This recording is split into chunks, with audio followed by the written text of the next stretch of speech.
Bismillahirrahmanirrahim. Assalamualaikum warahmatullahi wabarakatuh. Alhamdulillahirabbil alamin. Nahmaduka wa nasta'inuka wa nastaghfiruka wa natubu ilaik. Wa sallallahu ala habibina Mustafa Muhammad sallallahu alaihi wasallam. Allahumma salli ala sayyidina Muhammad wa ala ali sayyidina Muhammad. Bapak Ibu seluruh jamaah Masjid Al-Munawwarah yang dimuliakan Allah Subhanahu wa taala. Alhamdulillah tetap istiqomah. Kita melaksanakan Qiyam Ramadan. Ini udah yang paling full di Bagadus. Malam pertama lebih full lagi ya. Full ya. Sebenarnya penduduk aslinya ya ini. Kalau malam pertama, kedua itu kan pendatang. Jadi sebenarnya kalau sudah malam ini, sudah malam 22 pas istiqomah, sebenarnya penduduk aslinya ya itu. Jadi sebenarnya bukan karena Ramadan. Enggak Ramadan juga datang.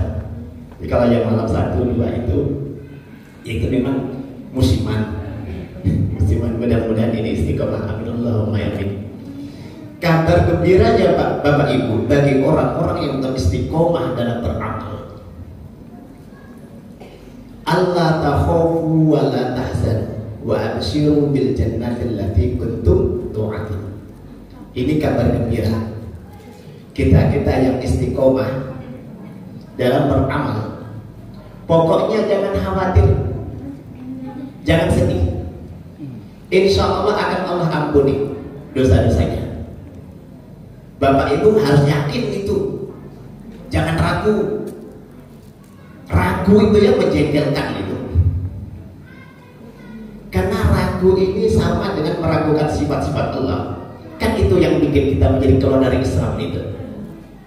Kalau Allah sudah bilang kalau istiqomah itu akan diampuni oleh Allah, ya sudah yakin saja akan diampuni oleh Allah itu.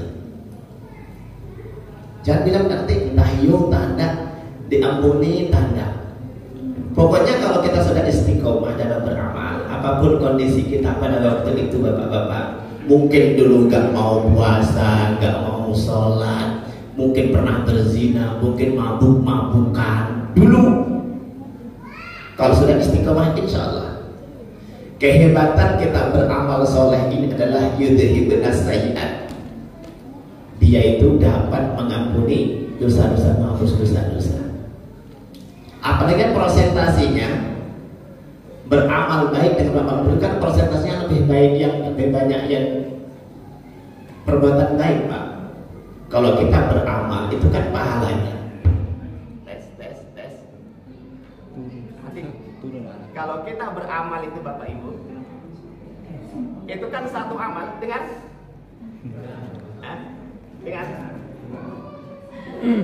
kalau kita beramal itu pahalanya bapak-bapak itu 10 sampai 700 beramal baik.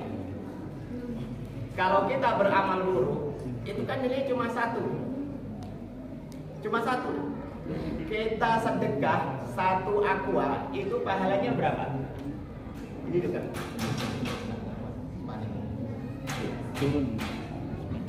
Kita sedekah 1 aqua itu harganya berapa kira-kira? Kita cuma 500. Tapi di sisi Allah itu tingkatannya 10 sampai 700 lah. Begitu. Tapi kalau kita berbuat yang tidak baik, itu berapa dosanya? Kan cuma 1. Kita nyuri 1 aqua itu dosanya cuma 1 aqua itulah. Jadi memang Allah memang kasih lebih, prosentasinya itu adalah lebih banyak yang nilai kebaikan. Makanya wajar kalau seandainya perbuatan baik itu bisa menghapus dosa. Bapak Ibu hadirin kaum muslimin rahimakumullah. Jadi kita harus yakin bahwa insya Allah kalau kita istiqomah dalam beramal, insya Allah akan ampuni dosanya. Amin Allahumma amin. Karena Rasul juga bilang, man qama Ramadan iman wa ihtisaban ghufira lahu ma taqaddama min dhanbihi. Bapak Ibu dari Allah Subhanahu wa taala, kita ini Bapak Ibu dalam catatan Allah itu ada 2 fase. Ada berapa? Ada 2. Itu terdapat dalam surah Yasin ayat yang ke-12. Ini sering saya sampaikan ke jamaah biar orang itu semangat dalam beramal. Inna nahnu nuhyil mauta wa naktubu ma qaddamu wa atharahum wa kulla syai'in ahsaynahu fi imamin mubin. Apa lu? Itu yang komat kami kayaknya hafal itu. Sesungguhnya kami yang akan menghidupkan yang mati, wa naktubu, dan akan senantiasa kami tulis. Yang ditulis itu ada dua. Yang pertama ma qaddamu, yang kedua wa atharahum. Bedanya, kalau ma qaddamu itu waktu kita hidup, Pak. Waktu kita hidup dicatat oleh itu kalimat itu naktubu, fa'il mati dari fa'il mudhari dari kata yaktubu. Allah nulis terus, nggak ada berhentinya. Ma qaddamu, ketentu artinya ketika kita masih hidup. Kita sholat dicatat, nggak sholat dicatat. Kita puasa dicatat, nggak puasa dicatat. Sabar dicatat, ngomel terus dicatat, sedekah dicatat, tamak dicatat. Semuanya kayak gitu tuh. Ini kita kayak dapat dicatat semua ini oleh Allah. Yang kedua diajar oleh Allah itu adalah wa atharahum. Athar ini Pak, ini bekas-bekas kita hidup, jejak-jejak orang hidup setelah mati meninggalkan jejak. Justru yang paling lama yang ini Pak, yang paling lama kita dicatat oleh Allah ini bukan ketika hidup, tapi ketika kita sudah mati yang paling lama itu. Yakinlah itu.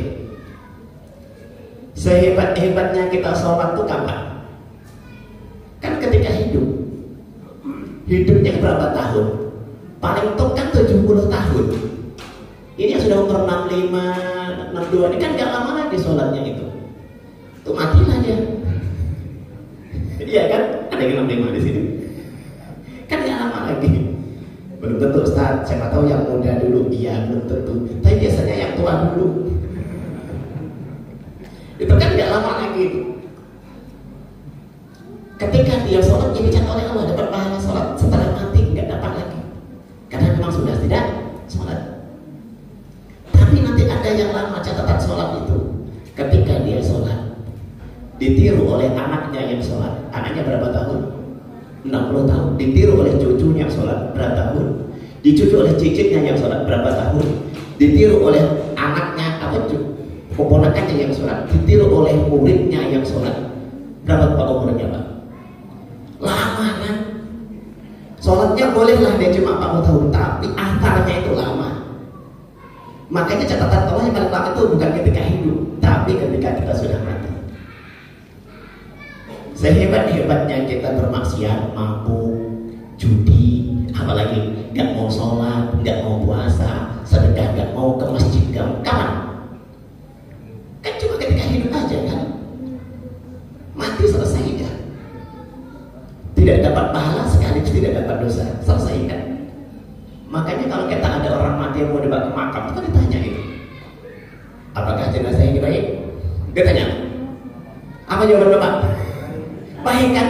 Gak pernah sholat, baik juga, gak pernah puasa, bahkan matinya ditembak polisi karena bawa narkoba. Apa jawaban Ibu? Berani bilang gak baik? Gak baik berani? Gak berani kan? Ya memang baik Pak, memang baik. Kenapa baik? Karena dia sudah berakhir dia kemaksiatannya, berhenti dia. Dulu pemabuk, penjudi, gak mau sholat, gak mau puasa, mati dia tetap berhenti dia. Dah berhenti, tidak cat oleh Allah lagi dosanya itu. Baik kan? Ya baik, makanya kita jawab baik. Dan selama itu dia cuma dosanya itu. Tapi yang paling bahaya kan, dia gak sholat, ditiru oleh anaknya gak sholat, ditiru oleh cucunya gak sholat, ditiru oleh cicitnya gak sholat, ditiru oleh keponakannya yang sholat, dan semua ngomong itu, ngapa gak sholat? Gak pernah ayah bawa aku sholat, kayak gitu. Berapa lamanya itu? Kan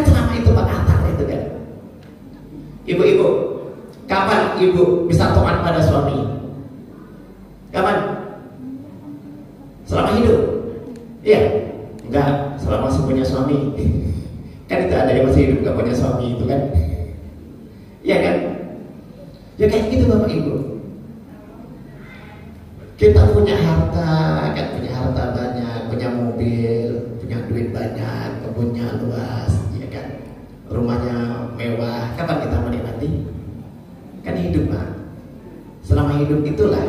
Bahkan ada yang masih hidup dia tidak bisa menikmati.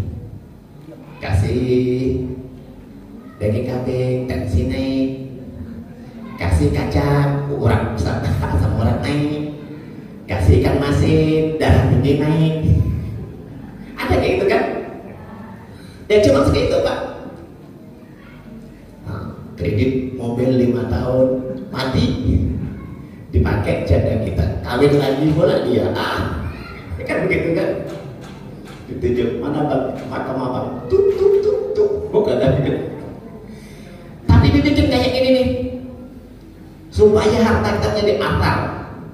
Ada bahwa kita dulu pernah hidup jadi kayak gini. Ada 2 sak semen, kasih. Ada 1 pickup, kasih. Ada pasir, kasih. Kasih batu bata, kasih. Ini atal nih. Kira-kira kapan tutup masjid ini, Pak Kadus? Kiamat. Sampai kiamat kan? Selama itulah atal dia itu masih hidup. Padahal dia hidupnya cuma 50 tahun punya harta, itu juga dia menikmati cuma 40 tahun. Karena 10 tahun nggak bisa menikmati, udah sakit stroke. Selama itu kan. Maka kita ini harus semaksimal mungkin Bapak Ibu dalam hidup ini supaya kita ini beramal sebaik mungkin. Ciptakan mudah-mudahan amal kita ini ada amalnya, ditiru oleh anak-anak kita. Semuanya bisa. Yang punya ilmu ngajarlah, sampaikan. Saya kalau dengan santri itu nanti nak kalau pulang ajar. Bisa ikrar itu kamu ajarkan. Bisa sholat itu kamu ajarkan. Ajarkanlah. Itu saja tidak apa-apa. Ajarkan. Yang punya harta boleh kayak gini nih. Yang punya jabatan Pak Kadus bolehlah jadi atar kan? Iya, jadi atar. Yang tidak punya apa-apa, udah nggak punya ilmu, miskin lagi, itu susah hidup kan. Nah, datang gotong royong, dihubungkan gotong royong datang, bawa cangkul, ngaduk semen. Nah biasanya kan orang miskin anaknya banyak itu, nah, itu antar-antaran kecil itu antar itu kan. Bawa ke masjid, itu antar siapa kira-kira itu kan? Bawa ke masjid, jadi antar ada sisa hidup. Nah kalau Ustaz masjid nggak apa-apa. Ibu tahu yang rajin nggak ini Bu, yang depan-depan ini, yang rajin ini. Tanya waktu kecilnya kayak apa dulu ke masjid. Mobil Kang Sahuri, dulu bukan lewat jendela Pak, yang dipanjat, pelapor dipanjat. Tapi akhirnya kan yang rajin ke masjid siapa? Kan yang nakal-nakal waktu kecil itu kan. Dia kayak gitu tuh. Kalau sudah besar dia nggak mau ke masjid tuh. Bapak Ibu ngajak anak SMA ke masjid. Baru masuk masjid dibilang sama kawan, oh dia kok ke masjid tadi? Iyo, oh patutlah tadi macam goncang-goncang lah masjid ini kan. Kata jadi tuh, kan cuma datang tuh. Mau masih kayak gitu tuh. Ingat besok, oh besok dia dengan bangga cerita itu. Dulu nak ayah Miko tuh, janganlah bapak nih tak sembahyang ke masjid. Oh atap, itu kan cerita dia dengan anak-anaknya. Atau di kau tuh, garang-garang. Jangan tak masjid itu Pak. Bapak Ibu hadirin kaum muslimin rahimakumullah. Jadi kita ini semaksimal mungkin hidup ini ada atar, ada sisa hidup. Yang paling gampang adalah kita manfaat di dalam kehidupan masyarakat. Hidup tuh jangan berprinsip kayak gini. Yang penting kan aku kerja, dapat duit, gak ganggu orang. Hidup apa kayak gitu tuh? Kerja, balik, makan, tidur, kerja, balik, makan, tidur. Gak jadi itu aja. Gotong royong gak pernah, jamaah gak pernah, yasinan gak pernah.